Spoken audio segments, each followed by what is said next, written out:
We're 15 weeks into the NFL season, and I've lost all grip on reality. We just watched both quarterbacks who played in the Super Bowl last year go for a combined 0 touchdowns and 8 turnovers. Both of these quarterbacks could have spiked the ball into the ground the entire game and had a better QBR than what they had this week. Oh, and that's not even the cherry on top. The Colts just signed 44-year-old, father of 10, grandfather of 1, Phillip Rivers. What is going on? I think that perfectly explains how this NFL season is going. Ladies and gentlemen, we have our NFL Week 15 Power Scale. We're going to go over our play of the week, our player of the week, and we're going to talk about our top 10 teams going into Week 15 football, starting with our play of the week. This is absolutely insane. Jalen Hurts, not only with the interception, but the fumble recovery on the play. Oh, it's not over. And the fumble for a loss. That is absolutely, when I say unheard of, it's never happened. He's the first quarterback in NFL history to do this. And I think that just shows that the Philadelphia Eagles are absolutely dead in the water on offense. And let's watch it one last time, shall we, ladies and gentlemen, as the Chargers celebrate this double turnover on the field. We got Jalen Hurts going out here, and let me say it again, throwing an interception on the play. The interception is then fumbled. By the way, that's a D tackle catching that. Round of applause. Picked up by Jalen Hurts and fumbled, yet again recovered by the Chargers. This is perfectly explaining what is going on this NFL season. If I could put what's happening this NFL season into a video for every team, it would be this video right here. Shout out Jalen Hurts giving us the play of the week. Let's go ahead and get through these real quick. And then on to our player of the week, big Josh Allen, 4 touchdowns, 22 of 28, and 329 yards. My camera was actually covering up the yards right now. And I want to throw out a crazy stat. Josh Allen has 50 games with a passing and a rushing touchdown in the same game. To put into perspective how crazy that is, Cam Newton had 45 in his entire career. The next 2 closest quarterbacks, Jalen Hurts with 29, which is actually pretty crazy. He's played sub 100 games, and Lamar Jackson with 19. Lamar Jackson, 2-time MVP, and one of the most prolific running quarterbacks we have ever seen. And Josh Allen has 30 more 2 touchdown, 1 receiving, 1 rushing games than he does. Josh Allen is the superhero of the Buffalo Bills, and I think that puts into perspective how much of an absolute amazing quarterback he is and how much help he doesn't have over there in Buffalo. Get him some help, boys. Get him a wide receiver. I get it, y'all had Stephon Diggs, but it's a story for another time. Into our top 10 teams into Week 15 of football. At number 10, we have the Detroit Lions, coming off a massive win over a red-hot Dallas Cowboys team where they absolutely inserted their dominance.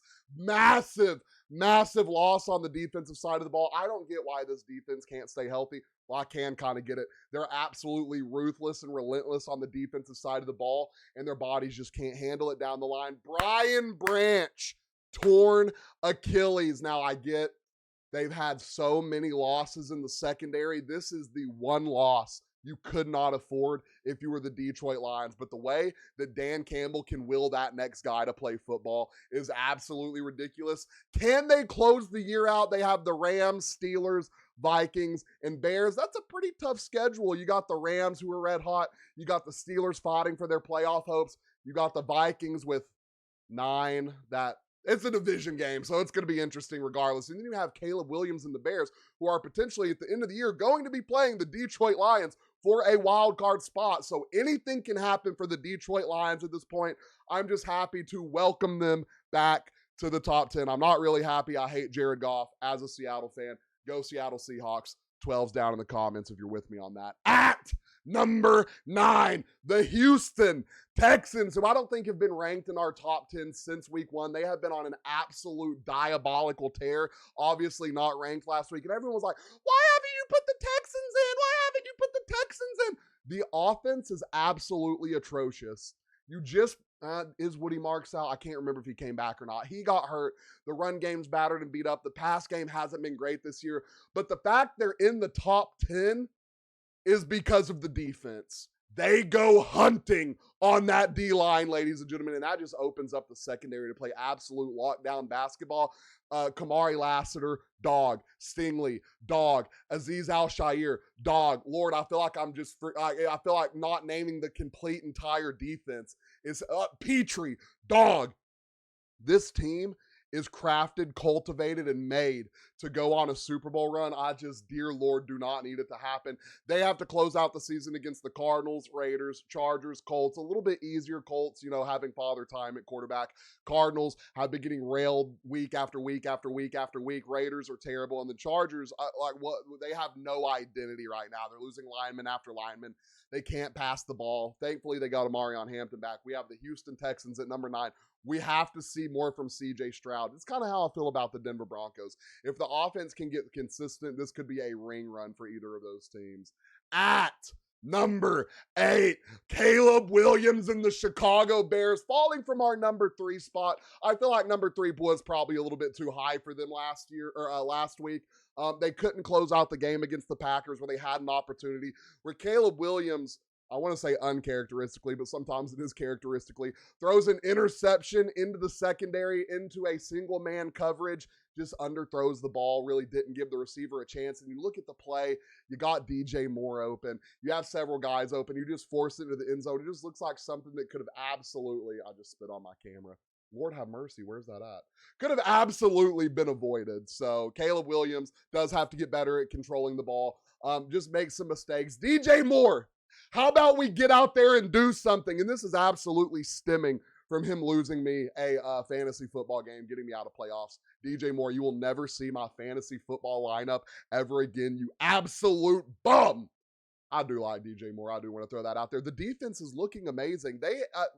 Little fun fact, the Green Bay Packers had one drive where they were in the red zone the entire game. And one thing the Bears are good for, if we get to watch 10 years of Caleb Williams and Jordan Love, sign me up because I'm here for it. And the Bears are kind of, they're kind of made to go out there and play in the snow in Green Bay, in the Chicago snow. The run game is absolutely ruthless. Shout out DeAndre Swift and Monungai rejuvenating that run game. And the O-line, which was one of the worst last year, looking 50 million times better. The Chicago Bears at number 8. At number 7, the San Francisco 49ers. As much as I hate them, they are a top 10 team because when you look at it, and it's all because of the coaching. Shanahan might be the best coach in the league, next to probably Dan Campbell, 1, 2. I'm probably giving it to Shanahan because of the longevity. What these guys can do, the system they have in place in their offense, the way you can plug and play any quarterback, I believe, into the system. Brock Purdy, dubs. Mac Jones, dubs. I forget the other quarterback. I feel like he got a win early in the season too, but he ended up not playing anymore because Mac Jones came in and started actually laying it out on him. San Francisco 49ers, number 7. We have to start giving, and it's been like a thing all year. I think we're all just waiting. I don't even want to say this out loud, on that kind of how we felt was an inevitable Christian McCaffrey setback. It hasn't happened yet. And it's funny when you ask people about like the top running backs in the league, they're like, oh, Gibbs, Bijan, this, that. It's like almost we have put Christian McCaffrey into another level that no one's jumping above him, because that's what it actually is. The way he runs the ball, the way he receives the ball, the best by far running back in this league. And who knows, they could take this all the way home if they get fully healthy. I don't think it's going to happen, but this is definitely a team to be scared of. I would be terrified if I was one of these division winners and I had to play like the 49ers or the wild card Bears or like the wild card Seahawks. We're going to beat the Rams, or the wild card Rams. It's just looking scary with these wild card teams in the NFC. At number 6, the Jacksonville Jaguars. Sunshine. Trevor Lawrence is an absolute dog. Finally getting back in our top 10. Was number 10 last week. Propelled themselves to number 6. Crazy. It's something like the Colts haven't won a game in Jacksonville since like 2015. That is diabolical. The last time the Colts won a game in Jacksonville, it was like Andrew Luck was their starting quarterback. And I feel like Andrew Luck has been out of the league forever. Trevor Lawrence has taken a massive step up in the past weeks. And it really is because Britton Strange is back. They went and got Jacoby Myers, one of the better possession catchers in the league. Brian Thomas is starting to really not suck anymore, finally, because he got me put out of fantasy football playoffs because he sucked the rest of the season. The defense is beyond underrated, and with the combination of the three I just named, and then the run game, ETN's looking like an absolute dog. Tootin's out there doing what he does best. I almost had to make a joke, but I'm not going to. The Jacksonville Jaguars at number 6 feels like a good move. At number 5, we have the Green Bay Packers, who a lot of people are going to be like, how did you not already have them in the top 10? Something about them just felt fraudulent to me. They weren't ranked for us last week. They propel all the way into the top 5 this week. That defense is relentless. The offense, a little suspect to me. I feel like they play behind the defense. They play conservative football. Is it going to mesh well going into playoffs? Are you going to be able to keep guys like Reed going? Is Watson going to stay healthy? Are you going to be able to get Daubs going? Is Luke Musgrave going to step up? One thing that is certain on this team, Josh Jacobs is a dang dog, ladies and gentlemen. And I feel like he's one of the more underrated running backs in the league. Again, we talk about Christian McCaffrey. We talk about Gibbs. We talk about Bijan. We talk about Jonathan Taylor. We don't talk about the consistency that is Josh Jacobs. I feel like he doesn't get enough love, and he does it in the red zone. He does it in open field. He does it through the tackles. He does it between the guards. He is a relentless, brutalizing back, and when he hits open space, it is a scary sight, ladies and gentlemen. I think the Green Bay Packers have a lot to work on offense, but with that defense, with the way they rotate in Micah Parsons, the secondary giving them opportunities, if the Green Bay Packers can get hot on offense, this is a Super Bowl caliber team. I'm just going to keep it real with you. At number 4, the Denver Broncos. Bo Nix and the boys. I do want to give a shout out to that defense, one of the most relentless D-lines in the league.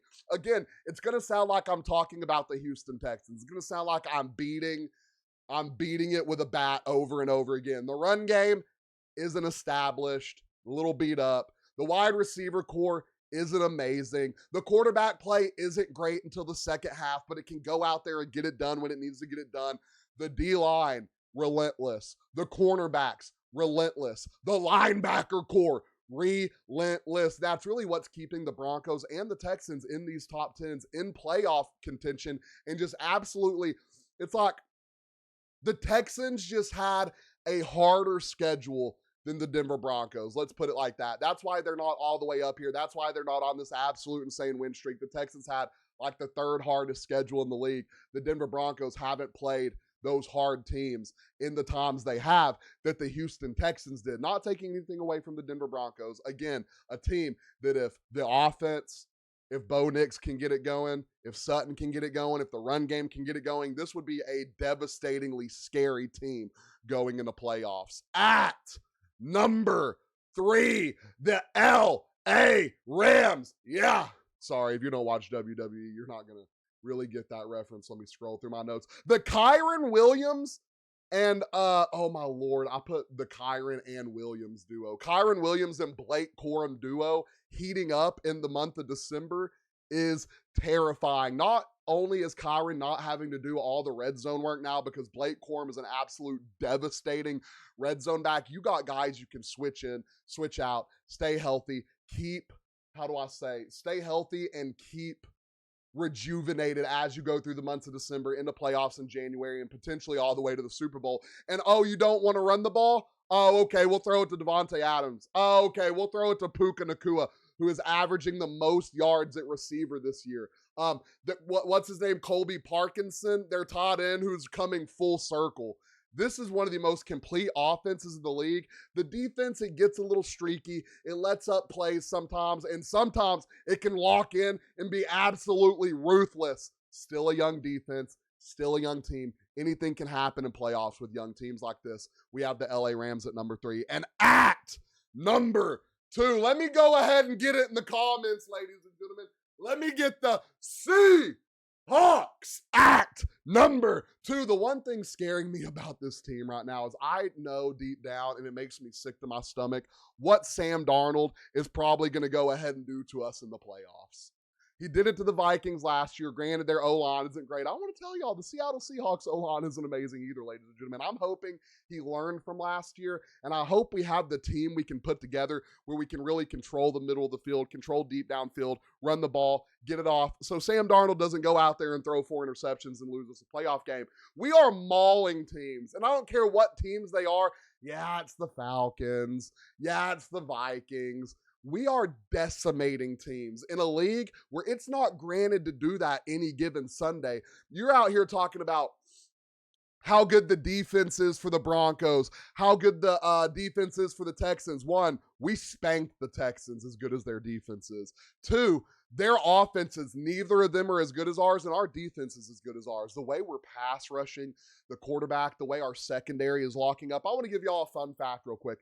The Seattle Seahawks, through 15 weeks of football, have the most yards per play, I believe it's 8.9, and are allowing the least amount of yards on defense per play. I want to say it's 6.1. Y'all remember the last time that happened? I don't. I wasn't alive. It was 1991 from the Washington Redskins. What did the 1991 Washington Redskins go on to do?